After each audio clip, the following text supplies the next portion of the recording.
Hi అండి, నమస్తే. లక్ష్మీ కథల ప్రపంచానికి స్వాగతం. ఎద్దనపూడి సులోచనారాణి గారు రచించిన ప్రేమ సింహాసనం అనే నవలను వింటున్నాం కదండి. ఈరోజు ఈ వీడియోలో మనం పార్ట్ 14 ముగింపు వినేద్దామండి. డాక్టర్, ప్లీజ్ నా బాధ అర్థం చేసుకోండి. ఇన్నాళ్ళు స్వప్న ఎక్కడుందో తెలియకుండా బ్రతికాను. స్వప్న, బాబు కనిపించిన తరువాత ఇక పట్టనట్టు ఉండడం నా వల్ల కాదు. జైలుకు వెళితే స్వప్న నన్ను చూడనని తిరస్కరించింది. ఆల్ రైట్, నేను ఇందులో ఏమీ కల్పించుకోవడం లేదు. ఈ కేసు అంతా వెంగళభర్తకి అప్పగించాను. హైకోర్టుకి వెళ్తున్నాం. న్యాయం ఎప్పుడూ దాగదు, అన్యాయం ఎప్పుడూ రాజ్యం చేయలేదు. కుటుంబరావు అసలు స్వరూపం బయటపడుతుంది. మొన్న కూడా వాళ్ళు పెట్టుకున్న లాయరు సరిగా అనుభవం లేని కుర్రాడు కావడం వల్ల ఈ కేసు సులభంగా కుటుంబరావు వైపు తీర్పు చెప్పడం జరిగింది. డైనింగ్ టేబుల్ దగ్గర కూర్చుని ఉదయం టిఫిన్ తింటున్న డాక్టర్ గారు సుధీర్ చెప్పే ప్రతి మాటని శ్రద్ధగా వినసాగారు. బాబు సుధీరుడిలో కూర్చుని ఉన్నాడు. స్వప్న తనకి ఇంకేం న్యాయం అవసరం లేదంటుంది సుధీర్. మొండిగా చెప్పినా వినడం లేదు. శిక్ష స్వప్న అనుభవించడం లేదు డాక్టర్, నేను అనుభవిస్తున్నాను. స్వప్న ఎవరో తెలిసినప్పటి నుంచి నేను పడుతున్న వేదన అంతా ఇంత కాదు. నా బాధ ఆ మూర్ఖురాలికి ఎలా అర్థమవుతుంది? నువ్వే అర్థమయ్యేలా చెప్పాలి. ఎలా? నా నీడే చూడనంటుందే, నా మాటే వినిపించుకోవడం లేదే. అసలు నేనేం తప్పు చేశానని నాకు ఈ శిక్ష? తనని ప్రేమించాను, పెళ్లి చేసుకున్నాను. సుధీర్, ఆవేశపడకు. ఆయన సుధీర్ భుజం తట్టాడు. మై గాడ్, అతను అరిచేతిలో ముఖం ఆనించుకున్నాడు. కనీసం బాబు భవిష్యత్ కోసమైనా ఆలోచించడం లేదు. అది నాకు చాలా బాధగా అనిపిస్తుంది. సుధీర్, నువ్వు స్వప్నని సరిగ్గా అర్థం చేసుకోవడం లేదు. ఆమె నీ గురించే ఆలోచిస్తుంది. నీకు దగ్గరగా ఉండడానికి తనకి అర్హత లేదు అనుకుంటోంది. సంఘపరంగా నీకు తనకి మధ్య పెద్ద అగాధం ఉందని భావిస్తుంది. ఆ అగాధం సృష్టించింది ఎవరు? తనేగా దీనికి అంతటికీ కారకురాలు. లోకం కోసం నన్ను వదిలేసింది. ఒకసారి ఏమని అంది? లోకంతో తనకి ప్రమేయం లేదు అంది. నేనే ముఖ్యమంది. మళ్ళీ మనసు మార్చుకుంది. నా కోసం లోకాన్ని ఎదిరించలేదు, లోకం కోసం నన్ను వదిలేసింది.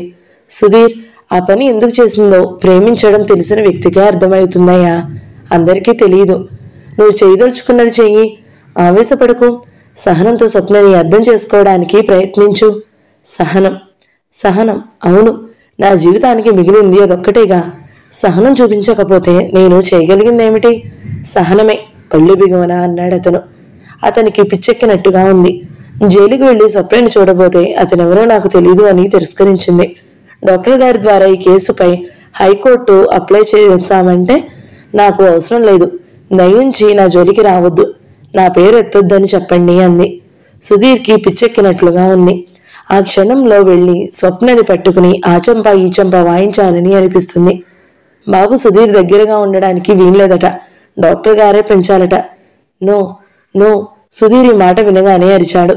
వాడు నా కొడుకు. ఇన్నాళ్ళు వాడిని దూరంగా ఉంచి ఇలా పెంచడమే మహాఘోరము. అది చాలలేదా? నాకు తెలిసిన తర్వాత కూడా వాడిని దూరంగా ఉంచడమా? స్వప్న ఏమని అనుకుంటుంది? నేనంటే తనకి అంత అసహ్యంగా ఉందా? ఎందుకట అసహ్యం? నేనేం మహానేరం చేశానని? అడగండి డాక్టర్. నేనేమైనా తనను దూరం అవగానే ఇంకో ఆడపిల్లని జీవితంలో ముడేసుకున్నానా? ఈ 4 ఏళ్లు క్షణం జీవోత్సవంలా గడిపాను. నా బాధ మూర్ఖరాలకి అర్థం కాదు. అతని కంఠం తడబడింది, గాద్గికంగా అయింది. సుధీర్, ఆవేశపడకు అన్నారాయన. అహల్యమ్మ గారు ఊరి నుంచి వచ్చింది. ఇదంతా విని ఆవిడ తెల్లబోయింది. కొడుకు బాధని ఆవిడ చూడలేకపోతుంది. స్వప్న జైల్లో ఉంది. స్వప్నని ఇంటికి తీసుకువస్తే ఇదివరకు కంటే ఈ ఇంటి గౌరవ ప్రతిష్టలు మట్టిపాలవుతాయి. ఆవిడ కొడుకు వైపు చూసింది. ఆ ముఖంలో ఎంత బాధ, ఆవేదన గూడు కట్టుకుని ఉన్నాయి. ఆమెకు కావలసింది పరులు పంచే గౌరవం కాదు, ప్రతిష్ట కాదు. తన కన్నబిడ్డ ముఖంలో చిరునవ్వు, ఆనందం. ఆవిడ కొడుకు కోసం తన అహాన్ని నేలరాచింది. విమల భర్త కేసు గెలిచాడు. స్వప్న తోటివారు విడుదలయ్యారు.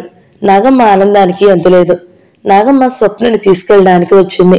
స్వప్న జైలు తలుపులు దాటి బయటకు వచ్చేసరికి అక్కడ కారు ఆగి ఉంది. అహల్యమ్మ గారు నిలబడి ఉంది. ఆవిడ బాబుని ఎత్తుకుని ఉంది. స్వప్నని చూడగానే బాబు, అమ్మా అంటూ ఆవిడ చేతుల్లోంచి జారి దిగి పరిగెత్తుకు వచ్చాడు. స్వప్న బాబుని ఎత్తుకుని గుండెలు కదుముకుంది. స్వప్న కళ్లల్లో నుంచి నీళ్లు ఊపికి రెప్పలు దాటి బయటకు రావాలని ప్రయత్నిస్తున్నాయి. బాబు అహల్యమ్మ గారిని చూపిస్తూ అన్నాడు, అమ్మా, అదిగో నాయనమ్మ, అక్కడ మనకి పెద్ద ఇల్లు ఉంది. నాన్న ఉన్నాడు, కారు ఉంది. బుజ్జమ్మ, నువ్వు నువ్వు ఇంత పెద్ద ఇంటి కోడలు అని నాకు చెప్పనే లేదు. మీ ఆయనని మీ ఇంటికి చూడగానే నా కళ్ళు గిర్రను తిరిగిపోయినాయి అంది నాగమ్మ. స్వప్న మాట్లాడలేదు. అహల్యమ్మ గారు దగ్గరగా వచ్చింది. స్వప్న, ఇంటికి వెళదాంరా అంది. స్వప్న నిశ్చేష్టురాలైనట్టుగా చూసింది. నిన్ను తీసుకువెళ్ళడానికే నేను వచ్చాను. స్వప్న తలదించుకుంది. అహల్యమ్మ గారు స్వప్న తల మీద చెయ్యి వేసింది. స్వప్న, నువ్వు మా నుంచి దూరం అయిన తరువాత గానీ మేము పోగొట్టుకున్నదేమిటో తెలియలేదు. అలా అపోహగా గుడ్డి నమ్మకం మూలంగానే నువ్వు సుధీర్ ఎన్నో బాధలు పడ్డారు. నా మూలంగానే నువ్వు సుధీర్కి దూరం అయ్యావు. మళ్ళీ నా మూలంగానే నువ్వు వాడికి దగ్గర అవ్వాలి. నా మూలంగానే నువ్వు ఇంటి నుంచి వెళ్ళిపోయావు. అందుకే మళ్ళీ నేనే స్వయంగా నిన్ను ఇంటికి తీసుకువెళ్ళి నేను చేసిన తప్పుకి ప్రాయశ్చిత్తం చేసుకోదలిచాను. అందుకే సుధీర్ని నేను రానేలేదు, నేనే వచ్చాను. రామ్మ, ఇంటికి వెళదాం. క్షమించండి, నేను రాలేను అస్పష్టంగా అంది. ఆవిడ చతుకురాలయ్యింది. రాలేవు? ఎందుకని? ఆ ఇంటికి వచ్చే అర్హత నాకు లేదు. స్వప్న, నేను మనసు విప్పి నిర్మలంగా నిస్సంకోచంగా నా తప్పుని అంగీకరించాను. స్వప్న చప్పున చేతులు జోడించింది. వద్దు వద్దు, దయించి అలా అనకండి. నా ఉద్దేశం అది కానే కాదు. నీ మనసులో ఆయన గాయం మానలేదు. ఇన్నాళ్ళు నువ్వు దూరంగా ఉండి అనేక బాధలు పడి ఉండొచ్చు. దానికి నేనే కారణమని అనుకుని ఉండవచ్చు. నీకు తెలియదు స్వప్న, బహుశా నువ్వే నా స్థితిలో ఉంటే నువ్వు కూడా అదే పని చేసి ఉండేదానివేమో. ఒక క్షణం నా వైపు ఆలోచించు. ఒక్కగానొక్క బిడ్డ, నా ఊపిరే వాడన్నట్టుగా చూస్తూ బ్రతికాను. నిన్ను పెళ్లి చేసుకోవడం వాడు కాని పని చేస్తున్నాడని భావించాను. వంశగౌరవం వాడి పెళ్లి మీద చాలా ఆధారపడి ఉందని భావించాను. వాడు మచ్చ తెస్తున్నాడని భ్రమపడ్డానే గాని ఒక మంచి పని చేసి నాకింకా గర్వకారణం అవుతున్నాడని తెలుసుకోలేకపోయాను. స్వప్న, ఇంటికి వెళ్ళిన తర్వాత ఇంకా వివరంగా అంతా చెబుతాను. రా, కారెక్కు. రాను అంది స్వప్న. అహల్యమ్మ గారు చకితురాలయ్యింది. నీ అభిప్రాయం మార్చుకోవా? నేను ఆసక్తిరాలని. ఆ జవాబు మెల్లని స్వరంతో వినయంగానే చెబుతున్నట్టుగా స్థిరంగా ఉంది. స్వప్న నాగమ్మ వైపు తిరిగింది. ఇంటికి వెళదాం అక్క. ఇదంతా వింటున్న నాగమ్మ అనునయంగా అంది. బుజ్జి, పెద్దామె చెబుతున్నారు. ఎంతైనా మీరు ఒకటి. నువ్వు ఆమె గారితో వెళ్ళు. ఇంటికి వెళదామక్క. అదుగో ఆ రిక్షా పిలు అంటూ తనే అటు వెళుతున్న రిక్షాని పిలిచింది. రిక్షా వచ్చింది. నాగమ్మ భయంగా మొహమాటంగా అహల్యమ్మ గారి వైపు చూసింది. పదక్క వెళదాం. స్వప్న రిక్షా ఎక్కింది. నాగమ్మ కూడా ఎక్కింది. రిక్షా కదిలింది. స్వప్న వెళుతున్నానని కూడా చెప్పలేదు. కనీసం వెనక్కి తిరిగి కూడా చూడలేదు. నువ్వు చేసిన పని నాకేం నచ్చలేదు బుజ్జి అంది నాగమ్మ మందలింపుగా. నేను చాలా దురదృష్టవంతురాలినక్క. స్వప్న హఠాత్తుగా ఏడ్చేసింది. స్వప్న ఎక్కిన రిక్షా చూస్తుండగానే దూరం అయింది. అహల్యమ్మ గారి ముఖం కాలిన కాగితంగా అయింది. ఆవిడ ఓడిపోయిన మహారాణిలా ఉంది. మెల్లగా వచ్చి కారెక్కింది. స్వప్న, నీ నిర్ణయమే చాలా తప్పు. అహల్యమ్మ గారు అన్న మాటలలో విపరీతమైనది ఏదీ లేదు. సుధీర్ ఇంకో స్త్రీ నీడ కూడా తన జీవితంలో పడనీయడు. అహల్యమ్మ గారి మాటలని నువ్వు మన్నించడమే మంచిదని నా అభిప్రాయం కూడా అన్నారు డాక్టర్ గారు. మీకు తెలీదు డాక్టర్, మీకు తెలీదు అస్పష్టంగా అంది స్వప్న. జైలు నుంచి విడుదలైన తరువాత స్వప్న బాబుని తీసుకుని సరాసరి పల్లెటూరు వెళ్ళిపోదామని పట్టుబట్టింది. కాని నాగమ్మ వినలేదు. పెద్దవారైన డాక్టర్ గారికి కనిపించకుండా వెళ్లడం మర్యాద కాదంది. ఆయన జోక్యం చేసుకుని ఇంకో లాయర్ని పెట్టి డబ్బు ఖర్చు పెట్టకపోయినట్టయితే స్వప్నకి విడుదల లభించేది కాదు. స్వప్న ఆయనకి ఎంతో రుణపడి ఉంది. ఒక విధంగా నాగమ్మ బలవంతం మీదనే స్వప్న డాక్టర్ గారింటికి వచ్చింది. డాక్టర్ గారు ఆ పూట ఉండమని చెప్పారు. మధ్యాహ్నం సుధీర్ టైపిస్ట్ శంకు ఒక ఉత్తరం తెచ్చి డాక్టర్ గారికి ఇచ్చాడు.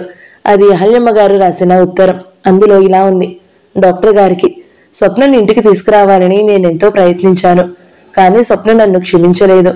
ఆనాడు నేను తెలియక అహంతో చేసిన పనికి ఈనాడు శిక్ష పొందుతున్నాను. నేను చేసినది పొరపాటే కావచ్చు. పరిస్థితులు ఏవైనా పొరపాటే. స్వప్న నన్ను క్షమించకపోయినా పర్వాలేదు. కానీ నేను చేసిన తప్పుకి సుధీర్కి శిక్ష పడుతుంది. సుధీర్కి ఆ పిల్ల అంటే ఎంత ప్రాణమో మీకు తెలుసు. స్వప్న సుధీర్కి దూరంగా వెళ్ళడానికి వీల్లేదు. ఎందుకంటే బాబు ఉన్నాడు. వాడు మా వంశాంకురం. బాబుని సుధీర్కి దూరంగా ఉంచే హక్కు స్వప్నకి ఏమాత్రం లేదు. బాబు సుధీర్కి దగ్గరే ఉండాలి. బాబు కోసమైన స్వప్న సుధీర్కి దగ్గరగా రావాలి. స్వప్న నన్ను క్షమించలేనట్టయితే నేను దూరంగా ఉండడానికే సిద్ధంగా ఉన్నాను. దయించి బాబుని మాత్రం సుధీర్కి దూరం చేయొద్దని చెప్పండి. సుధీర్ ఇప్పటికే శాపగ్రస్తుడిలా బ్రతుకుతున్నాడు. వాడి జీవితంలో ఈ 3-4 ఏళ్ల నుంచి కటికి చీకటి తప్ప ఏమీ లేదు. బాబు వెలుగులా వచ్చాడు. వాడి ఆనందాన్ని కొల్లగొట్టొద్దని చెప్పండి. అహల్య. డాక్టర్ గారు ఆ ఉత్తరం చదివి స్వప్న చేతికి ఇచ్చారు. అర్జెంట్ కేసు రావడంతో ఆయన వెళ్లిపోయారు. ప్రయాణపు బడలికతో ఉన్న నాగమ్మ అన్నం తినగానే మంచం మీద వాలి నిద్రపోయింది. బాబు కూడా నిద్రపోయాడు. స్వప్న ఉత్తరం పట్టుకుని మంచం మీద కూర్చొని ఉంది. స్వప్న దృష్టి నిద్రపోతున్న బాబు ముఖం మీదనే నిలిచింది. మాటిమాటికి అహల్యమ్మ గారి మాటలే గుర్తుకు వస్తున్నాయి. వాడు మా వంశాంకురం. బాబుని సుధీర్కి దూరంగా ఉంచే హక్కు స్వప్నకి ఏమాత్రం లేదు. ఆ మాటలే మరీ మరీ మారుమోగుతున్నాయి. స్వప్నకి కళ్ళల్లో నీళ్లు నిండుతున్నాయి. తల చేతుల్లోకి దించుకుని కూర్చుంది. స్వప్నకి తలబద్దలైపోతున్నట్టుగా ఉంది. తనకి అసలు విడుదల ఎందుకు లభించింది? తన కోసం ఇంకో కోర్టుకి అప్లై చేయవలసిన అవసరం లేదు. ఎంతగానో చెప్పింది. కానీ నాగమ్మ వినలేదు. డాక్టర్ గారు సాయం చేశారు. విడుదల లభించింది. తను ఆ కారాగారంలో ఆ కటకటాల వెనక ఉన్నట్టయితే ఇంకే బాధ ఉండేది కాదు. తన బాధకి ఎవ్వరికీ అడ్డం కాదు. చివరికి సుధీర్ కూడా అర్థం చేసుకోలేకపోతున్నాడు. అతనికి తన మీద కోపంగా ఉంది కాబోలు. తనేం చేయగలడు? తన బాధ ఎవరికి చెబుతుంది? స్వప్న చేతిలో ఉన్న అహల్యమ్మ గారి ఉత్తరం వైపు చూసింది. ఆవిడ ఎంత అమాయకురాలు. ఇంటికి రానని అంటే ఆవిడని క్షమించలేదని అనుకుంటుంది. స్వప్న గుండెల మీద చేయి వేసుకుంది. నిజం చెప్పాలంటే ఇక్కడ ఈ గుండెల్లో ఎవరి మీద ఎలాంటి కోపమూ లేదు. ఉన్నదల్లా సుధీర్ మీద అంతులేని ప్రేమే. మనం ఎవరినైనా ప్రేమిస్తే ఆ వ్యక్తికి మనం ఏమివ్వాలి? ఆనందం, సుఖం. కానీ తన వల్ల సుధీర్కి ఏం లభించాయి? బాధ, అవమానం, హేళన. అతనిని వాటి నుంచి తప్పించాలనే కావాలని తను దూరంగా వచ్చేసింది. తను దూరంగా వచ్చేస్తే అతను వేరే పెళ్లి చేసుకుంటాడని ఆశపడింది. తనతో గడిపిన జీవితం ఒక కరుణ మర్చిపోతాడని భావించింది. అనుకున్నట్లే జరిగేదేమో. కానీ ఇక్కడ కూడా అదృష్టం తనని వంచింది. మళ్ళీ అనుకోకుండా అతని జీవితంలో తారసపడింది. మానిపోతున్న గాయాన్ని రేపినట్టయింది. అతని భార్యగా ఇంటికి రావాలట. ఎలా చెబుతారు ఇప్పుడెంత జరిగాక? తన పేరు నిండా అపఖ్యాతి అనే బురద పూసుకుని, భగవంతుడా ఇదెక్కడ పరీక్ష? అతనికి తనకి మధ్యనున్న ఈ అఘాతం ఈ జన్మకి పూరదా? అతని వంశం, అతని పేరు ప్రతిష్టలు ఎక్కడా? జీవితంలో అధపాతాళానికి జారిన తనెక్కడా? గౌరవం, అగౌరవం రెండూ ఎక్కడైనా ఒకే త్రాసులో తూగుతాయా? ఒకే కంచంలో భోజనం చేయగలవా? ఈ మాట డాక్టర్ గారికి కూడా అర్థం కాదు. నువ్వు సుధీర్ దగ్గరికి వెళ్ళడం న్యాయం అంటారు. న్యాయం ఒకటే మాట. వీళ్ళందరూ అతని జీవితం గురించి ఆలోచిస్తున్నారు. తను అతనికి మనసు గురించి ఆలోచిస్తుంది. అతని పక్కన నిలబడే అర్హత తనకి లేనేలేదు. తనని ప్రేమిస్తున్నాడు కదా అని మాలిన్యంతో కూడిన జీవితం అతనికి అంటగట్టడమేనా? స్వప్నకి ఏడుపొచ్చేసింది. సుధీర్ అంటే ఏమిటో తనకి తెలుసు. అతని ఎంత ప్రేమించాడో కూడా బాగా తెలుసు. అందుకే అతనికి ఎదురుగా వెళ్ళడం లేదు తను. ఈ బాధ ఎవ్వరికీ అర్థం కాదు. వాళ్ళ మీద కోపం అనుకుంటారు. తను అతని భార్యగా వెళితే ఏమవుతుంది? సుధీర్ ఆదరించవచ్చు. అతని కోసం తల్లి అభినందించవచ్చును. కానీ ఈ లోకం ఈటల్లాంటి మాటలతో అతన్ని చీల్చేస్తుంది. అతని జీవితం మహా నరకం అవుతుంది. మళ్ళీ చరిత్ర చరణం అవుతుంది. భగవాన్ వద్దు వద్దు వద్దు స్వప్న గుప్పిడి బిగిస్తూ అనుకుంది. డాక్టర్ ఇంటికి వచ్చేసరికి స్వప్న లేదు. స్వప్న, నాగమ్మ ఇద్దరూ ఊరు వెళ్ళిపోయారని తులసి చెప్పింది. డాక్టర్ గారికి ఇవ్వమని ఉత్తరం ఇచ్చిందంటూ అందించింది. అందులో ఇలా ఉంది. డాక్టర్ గారికి స్వప్న నమస్కరించి రాయినది. నేను చెప్పకుండా వెళ్ళిపోతున్నానని మీరు అస్యాదగా భావించొద్దు. అహల్యమ్మ గారు రాసిన ఉత్తరం చదివాను. బాగా ఆలోచించాను. ఆమె అన్నది నిజమే. బాబు వాళ్ల వంశాంకురం. వాడిని వాళ్ళకి దూరం చేసే హక్కు నాకు లేదని నమ్ముతున్నాను. వాళ్ల సొమ్ముని వాళ్ళకి వదిలి పెడుతున్నాను. బాబు లేకపోతే నా జీవితానికి ఆలంబన, వెలుగు లేవు. సుధీర్ మనలో పెళ్లి చేసుకుంటే బాబుని నేను తీసుకోవచ్చు. కానీ ఆయన నాకు ఆ మార్గం కూడా లేకుండా చేశారు. నేను వెళ్ళిపోతున్నాను. దయించి నా కోసం వెతకవద్దు, ప్రయత్నం చేయొద్దు. మీకు నా ఆఖరి నమస్కారం. స్వప్న. తులసి, ఎప్పుడు వెళ్లారు వీళ్ళు? డాక్టర్ గారు అరిచినట్లుగా అన్నారు. నాకు అసలు తెలియదయ్యా అంది తులసి భయంగా. మమ్మీ ఏది? బాబు ఏడుస్తూ అడిగాడు. డాక్టర్ గారు ఆ సాయంత్రం బాబుని తీసుకుని వచ్చి సుధీర్కి అప్పచెప్పారు. స్వప్న రాసిన ఉత్తరం ఇచ్చారు. సుధీర్, స్వప్న ఇంత మూర్ఖురాలు అనుకోలేదు అన్నారు. ఆ ఉత్తరం చదవగానే సుధీర్ ముఖం వెలవెలబోయింది. స్వప్న మనసు ఏమిటో అతనికి అర్థం కావడం లేదు. ఎందుకు నన్ను ఇలా తిరస్కరిస్తుంది? నేనేం తప్పు చేశాను? అతని మనసు ఆక్రోశంగా అనిపిస్తుంది. స్వప్నని బాబుని తీసుకురావడానికి అతను బయలుదేరుతున్నాడు. ఇంతలో డాక్టర్ గారు కారు వచ్చి ఇంటి ముందుకు ఆగింది. కారులో నుంచి బాబుని ఎత్తుకుని డాక్టర్ గారు దిగుతుంటే అతని గుండె ఒక్క క్షణం లయ తప్పినట్టు అయ్యింది. స్వప్న వచ్చిందా? అతని ముఖంలోకి రక్తం పొంగులా వచ్చింది. కానీ స్వప్న రాలేదు. బాబుని ఎత్తుకుని డాక్టర్ గారే లోపలికి వచ్చారు. స్వప్న ఎలా వస్తుంది? నేనే వెళ్ళి తీసుకురావాలి గాని అనుకున్నాడు. కానీ డాక్టర్ గారు వచ్చి బాబుని అందిస్తూ ఉత్తరం ఇవ్వగానే అతను నిర్వీర్ణుడయ్యాడు. అతనికి పిచ్చి కోపం వచ్చింది. ఆవేశంతో వణికిపోయాడు. ఆ క్షణంలో వెళ్లి స్వప్న ఎక్కడుందో వెతికి పట్టుకుని ఆ చెంప ఈ చెంప వాయించాలి అనిపించింది. అతను ఎంతో కష్టం మీద పళ్ళు బిగువన ఆవేశం, ఆగ్రహం దిగమింగాడు. తన జీవితానికి పరీక్ష ఇంకా ముగియలేదన్నమాట. అసలు తల్లి అలా ఉత్తరం రాసిన సంగతి అతనికి తెలియదు. అతనికి తల్లి మీద కూడా కోపం వచ్చింది. అరగంట తర్వాత సుధీర్ విమల ఇంట్లో ఉన్న తల్లికి ఫోన్ చేశాడు. ఆవిడ నిన్న జైలు నుంచి సరాసరి ఇంటికి రాకుండా విమల ఇంటికి వెళ్ళింది. స్వప్న రాణి పక్షంలో తను ఇంటికి రానని అంది. సుధీ, బాబు వచ్చాడా? నిజంగా అంది ఆనందంగా. బాబు వచ్చాడంటే స్వప్న వచ్చినట్లేగా. అవునమ్మా వచ్చాడు, నువ్వురా అన్నాడు. అహల్యమ్మ గారు వచ్చింది. కానీ బాబు ఒక్కడే కనిపించాడు. నాయనమ్మా అంటూ ఎదురు వచ్చిన వాడిని ఎత్తుకుని ముద్దాడింది. స్వప్న కోసం ఆవిడ కళ్ళు ఇల్లంతా కానిస్తున్నాయి. గదిలో ఉన్నదా ఏమిటి? సుధీర్ కూడా గదిలోనే ఉన్నాడు. కానీ మాటలు వినిపించడం లేదు. భార్యాభర్తలు ఎన్నో ఏళ్ల తర్వాత కలుసుకున్నారు. వాళ్ళని తను ఏకాంతంగా వదలాలి. ఆవిడ మనవడిని ఎత్తుకుని లోపలికి వెళ్ళింది.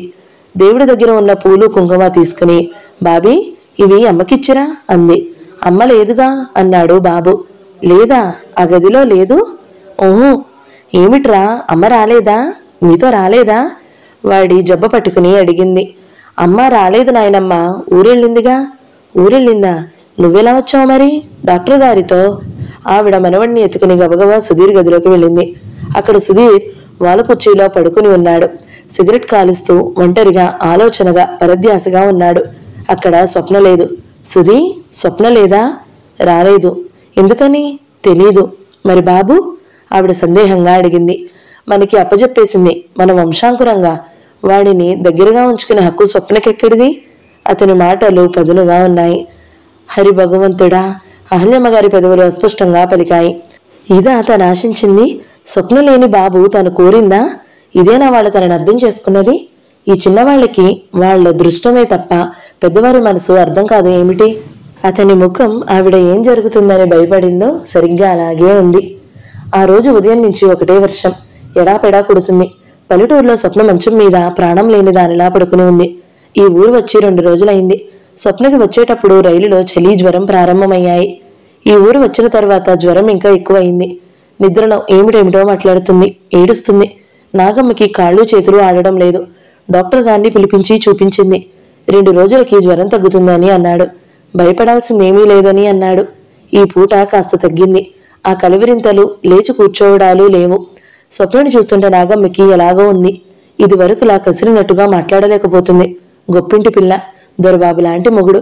వాళ్ళని వదిలి ఇలా అనాథగా దూరంగా ఉండాల్సి రావడం ఎంత దురదృష్టం. ఈ ఊరు రాగానే స్వప్న నాగమ్మ ఒళ్ళో తలపెట్టుకుని తన దురదృష్ట జీవితం మొదటి నుంచి అంతా వినిపించింది. అయ్యయ్యో బుజ్జి, తెలియక నేను నిన్ను ఎన్ని మాటలు అన్నాను. నువ్వింత గొప్పవాళ్ల పిల్లవని తెలియదు అంది. అక్క, గొప్పతనం డబ్బును బట్టి రాదు, మనసును బట్టి వస్తుంది. నాకు నువ్వు ఎంతో మేలు చేశావు. నీ అండే లేకపోయినట్లయితే నేను బాబు ఎక్కడ ఉండేవాళ్ళమో, ఎన్ని బాధలు పడాల్సి వచ్చేదో అంది. నా మొహంలా ఉంది బుజ్జి. నేను నీకు ఏం సాయం చేశాను? ఇప్పుడు మాత్రం నువ్వు బాధలు పడలేదా? బంగారం లాంటి మొగుడిని పెట్టుకుని ఈ సీతమ్మ వారి బ్రతికేమిటి చెప్పు అంది. నీకు తెలియదక్క, ఒక రకంగా ఆలోచిస్తే ఇది నాకు బాధ కానే కాదు. నా మనసులో ఉన్న బాధని దేవుడు కూడా తీర్చలేడు. నువ్వు అట్లా అనుకోవడం నాకేం నచ్చలేదు బుజ్జి. నీ మీద బాబుకి ఎంత ఇష్టమో చూడు. మనం అనుకున్నాము డాక్టర్ గారు ప్లేడర్ని పెట్టి కేసు గెలిచారని. అసలు అదంతా చేసింది ఆ సుధీర్ బాబేనట. నీ మీద ఎంత ప్రేమ లేకపోతే అలా చేస్తారు? నువ్వే అతన్ని చాలా బాధ పెడుతున్నావు. పాపం మీ అత్తగారు వచ్చి ఇంటికి రమ్మని అంత బ్రతిమలాడిందే, నువ్వు వెళ్ళావా? వెళ్ళకపోవడం చాలా తప్పు బుజ్జి, చాలా తప్పు. నేను చదువుకున్న దాన్ని కాదు. అయినా సరే లోకానుభవం బట్టి కొన్ని సంగతులు మాకు బాగా తెలుస్తాయి కదా. మనల్ని బాగా చూసేవాళ్ళని, మన మీద ప్రాణం పెట్టుకుని బ్రతికే వాళ్ళని మనం బాధ పెట్టకూడదు. మనం వాళ్ళ మనసుకి తోడుగా ఉంటే ఈ లోకం మాట మనకెందుకట? నువ్విలా బాబుని అక్కడ వదిలేసి రావడం తప్పున్నారా? ఆయనకేం మగమహారాజు, ప్రాణం విసికి 2వ పెళ్లి చేసుకుంటాడనుకో, అప్పుడు నీ గతేమిటి? అలా జరగాలే గాని అంతకంటే సంతోషం నాకు ఇంకేమీ ఉండదక్కా. ఏమో తల్లి, నీ మాటలే నాకు అర్థం కావు. నువ్వు మా అందరి ఆడవాళ్ళ లాంటి దానివి కావు. నాగమ్మ అక్కడి నుంచి వెళ్ళిపోయింది. నాగమ్మ కాఫీ తెచ్చి ఇస్తుంటే స్వప్న ఆమె చేయి పట్టుకుంటూ దీనంగా అంది, అక్క విసుక్కోకు, నాకు కాస్త నయం అవగానే ఇక్కడి నుంచి వెళ్ళిపోతాను. నాగమ్మ విచక్షురాలయ్యింది. ఏంటి బుజ్జి, ఏంటి నువ్వనేది? నువ్వు ఇక్కడ ఉండిపోతావని నేను భయపడుతున్నానా, ఏడుస్తున్నానా? లక్షణంగా కాపురం చేసుకోవలసిన దానివి ఇట్లా అయిపోయావే అని నేను బాధపడుతుంటే?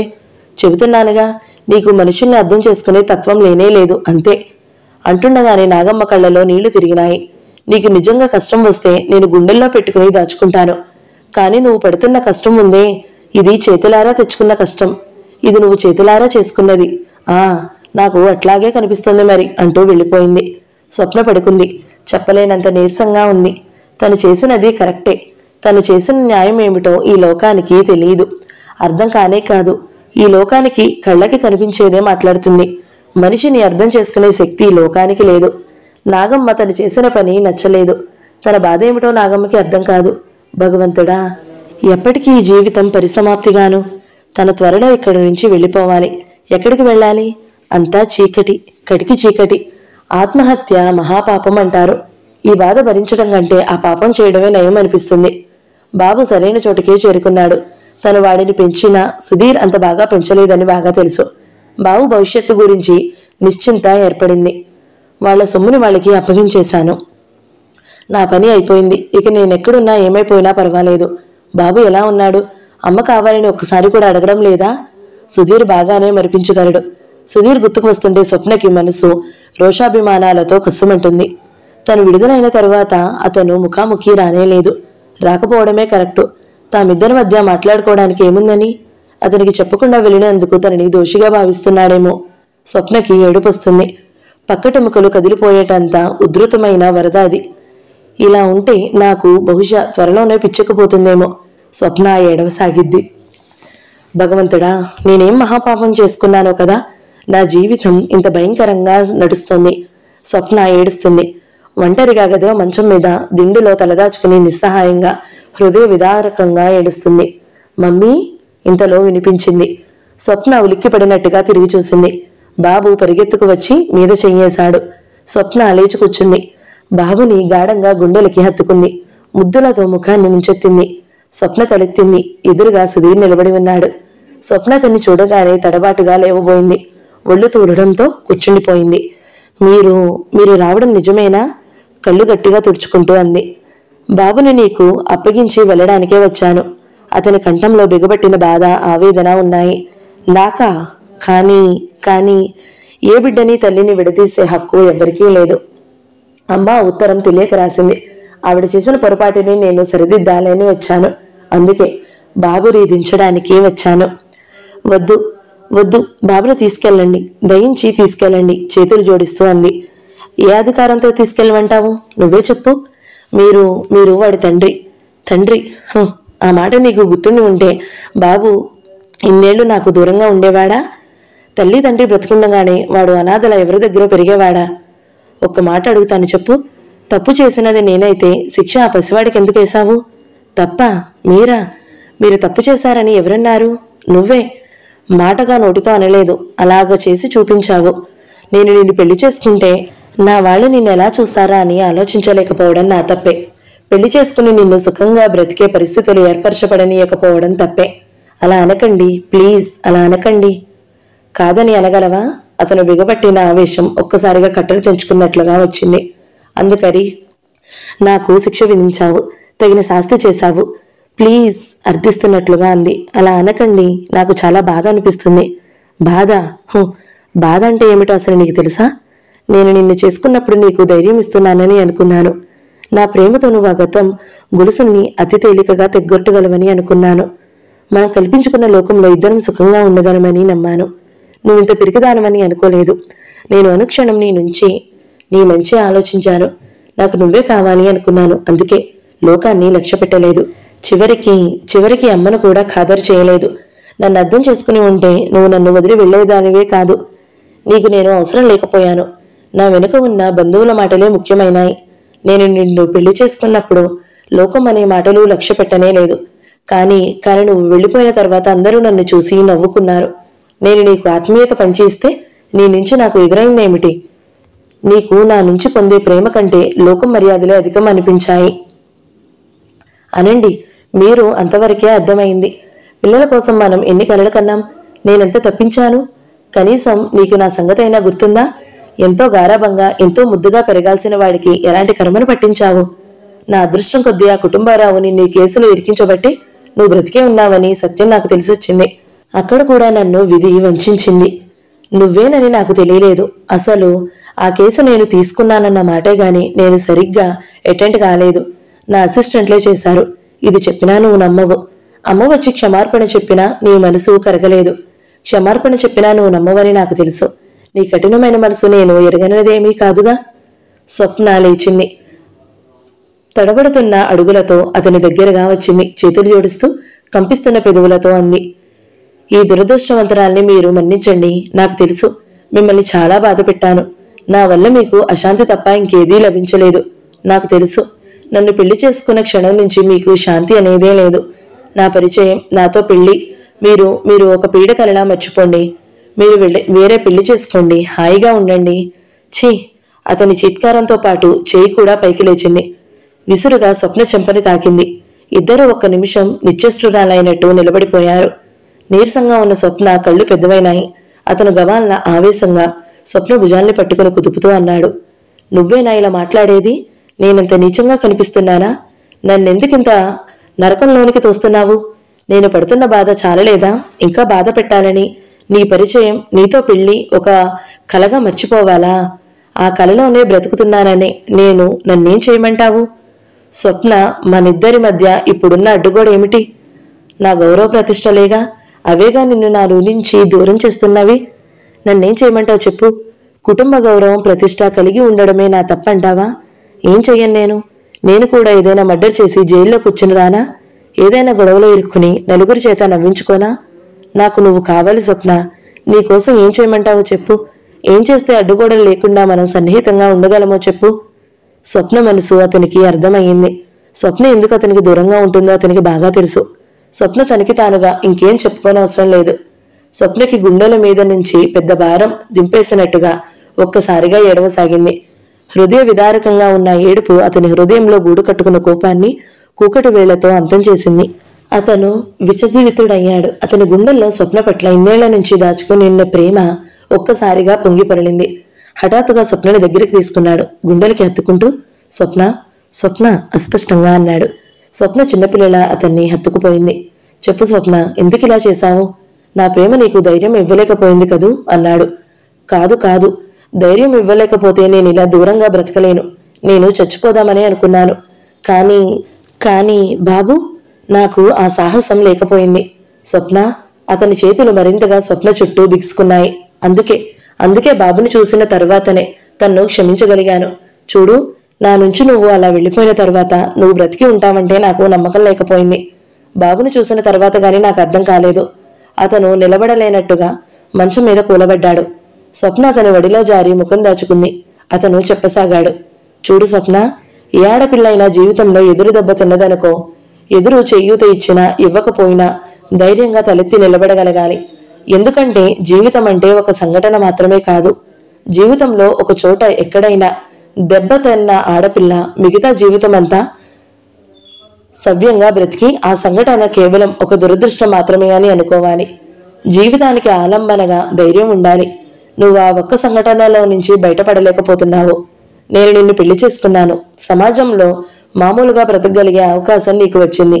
కానీ నువ్వు ఆ అవకాశం ఉపయోగించుకుని నువ్వుగా ఆత్మస్థైర్యంతో నిలబడలేదు. సమాజాన్ని సూటిగా కళ్ళలోకి చూడలేదు. దెబ్బతిన్న కుక్కపిల్లలా ఈ సంఘానికి బెదిరి పారిపోవడానికి ప్రయత్నించావు. నిన్ను లోకంగా నమ్మిన నా సంగతి ఆలోచించలేదు. ఆనాడే నువ్వు ధైర్యంగా నా పక్కన నిలబడి ఉంటే మన జీవితాలు ఇంత విషాదంగా అయ్యేవి కావు. స్వప్న, నా మనసు నీకు అర్థం కాలేదా? అర్థమైతే నన్ను వేరే పెళ్లి చేసుకోమని అనే సాహసం నీకు ఉంటుందా? నా ఆలోచనలతో నీతో గడిపిన జ్ఞాపకాలతోనే బ్రతుకుతున్నానే నేను. బాబుని చూడగానే ఎంత ఆనందపడ్డానో తెలుసా? నిన్ను క్షమించగలిగిన శక్తి వచ్చింది స్వప్న. నన్ను బాధ పెట్టకు. నాకిక శక్తి లేదు. బాబుకి నువ్వు తల్లిగా లేకపోతే తండ్రి కూడా ఉండడు స్వప్న. నేను నిన్ను పెళ్లి చేసుకునేటప్పుడు నా మనసు ఒక ప్రేమ సింహాసనంగా చేసి నిన్ను మహారాణిగా దాని మీద కూర్చోబెట్టానని అనుకున్నాను.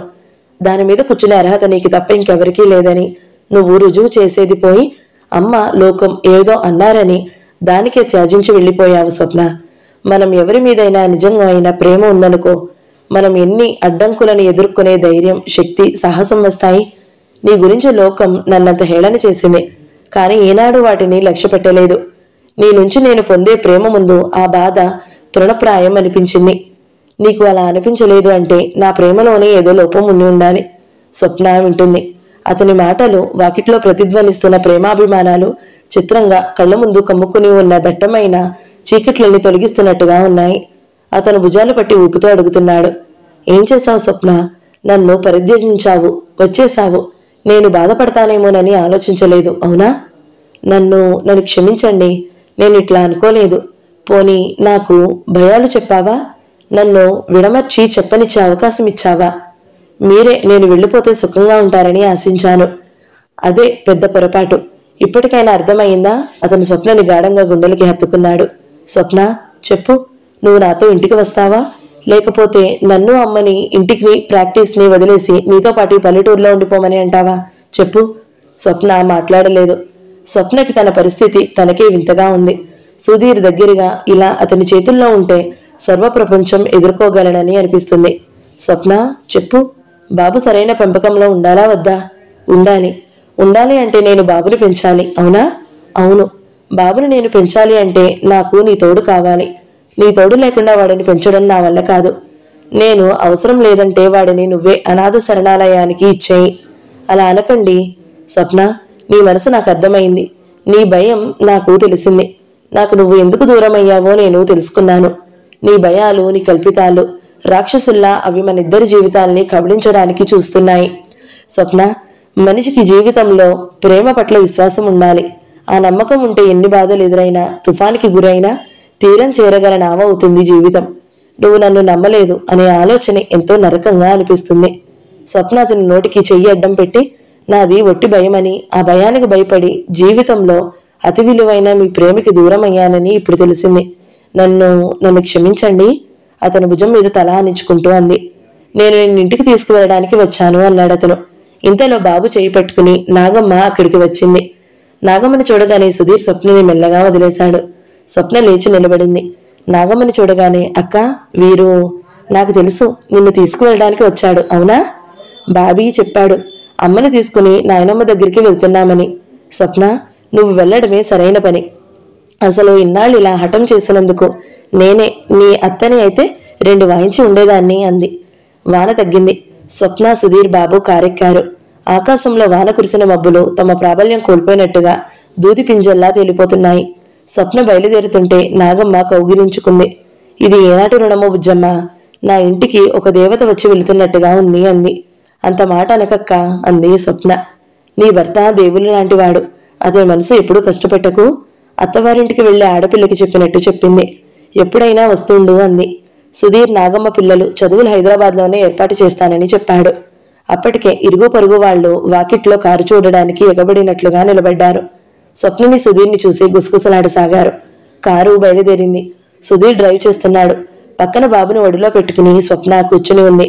ఆ ముఖం చిక్కి నీరసంగా ఉన్నా ఆ కళ్లల్లో ఆత్మస్థైర్యం లాంటిది కనిపిస్తుంది. సుధీర్ డ్రైవ్ చేస్తూ ఎడమ చెయ్యి స్వప్న భుజం చుట్టూ చెయ్యి వేశాడు. స్వప్న అతని భుజం మీద తల ఆనించింది. ఇది నిజమేనా? క్లుప్తంగా అంది. నిజం.